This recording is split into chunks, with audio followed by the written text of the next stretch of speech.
এক নম্বরে ইনসাফ, যার মূল কথা হলো আমরা আমার শত্রুর সাথেও জুলুম করব না।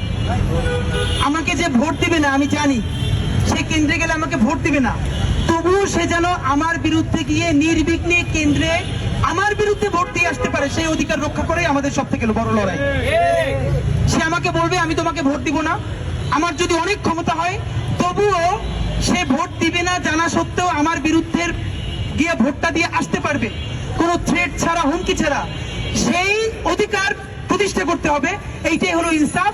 আমরা আমাদের শত্রুর সাথেও কোনোদিন জুলুম করব না, হতেও দিব না, নাম্বার 1। নাম্বার 2, আমাদের হচ্ছে সততা। ইতিমধ্যে গত 2 বছরের অ্যাক্টিভিজমে আমরা যে সততার নজির, আমি এবং আমার টিম, আবার বলছি, আমাদের টিমের 51 নম্বর সদস্যের বিরুদ্ধে বাংলাদেশে কোনো আর্থিক অসততার এলিগেশন কেউ তুলতে পারবে না, এটা আমরা দায়িত্ব নিয়ে বলছি।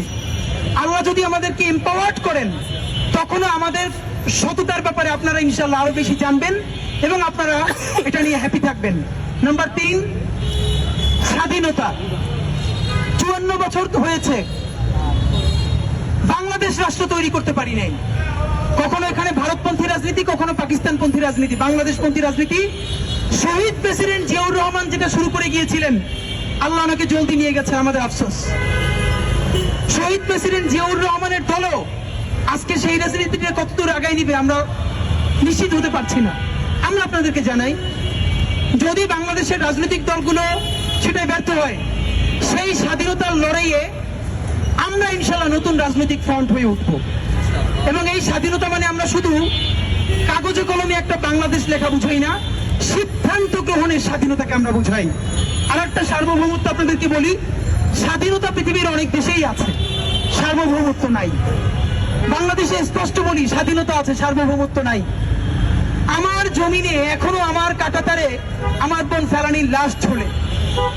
আমার প্রাণকেন্দ্র ঢাকায় আমার ভাই বুয়েটকে, আমার আপনারকে বুয়েটের মধ্যে দিল্লির আধিপত্যবাদ নিয়ে প্রশ্ন করায় সারা রাত পিটিয়ে হত্যা করা হয় এবং তার কোনো বিচার করা হয় না।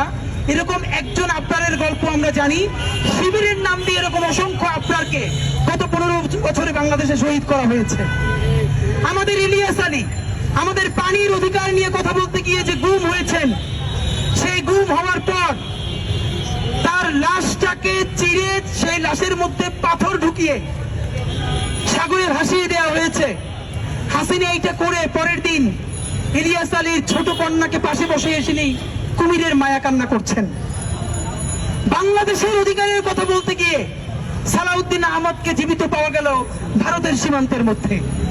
স্বাধীন সার্বভৌমত্ব রাষ্ট্র যদি হয়, সাইদি সাহেবের সাক্ষী সুখরঞ্জন বালি আদালতের সামনে সাক্ষ্য দিতে গিয়ে গুম হয়ে গেলেন, আর কোনো খবর নাই। তাকে ভারতের মধ্যে পাওয়া গেল। আমাকে বলেন, সাইদি সাহেবের সাক্ষীকে যদি ভারতে পাওয়া যায়, সালাউদ্দিন সাহেবকে যদি ভারতে পাওয়া যায়, আমার ভাই ইলিয়াস আলীর লাশ যদি সাগরে ভেসে যায়, আমার ভাই আপনার যদি দিল্লির আধিপত্যবাদের বিরুদ্ধে কথা বলতে গিয়ে শহীদ হয়ে যায়, আমার বোন ফলানির লাশ যদি ঘন্টার পর ঘন্টা তার কাটায় ঝুলে থাকে, তাহলে আমার স্বাধীনতা আছে, সার্বভৌমত্ব আছে, কে আপনাকে বলল? সুতরাং আমাদের লড়াই সার্বভৌম বাংলাদেশ গড়বার লড়াই।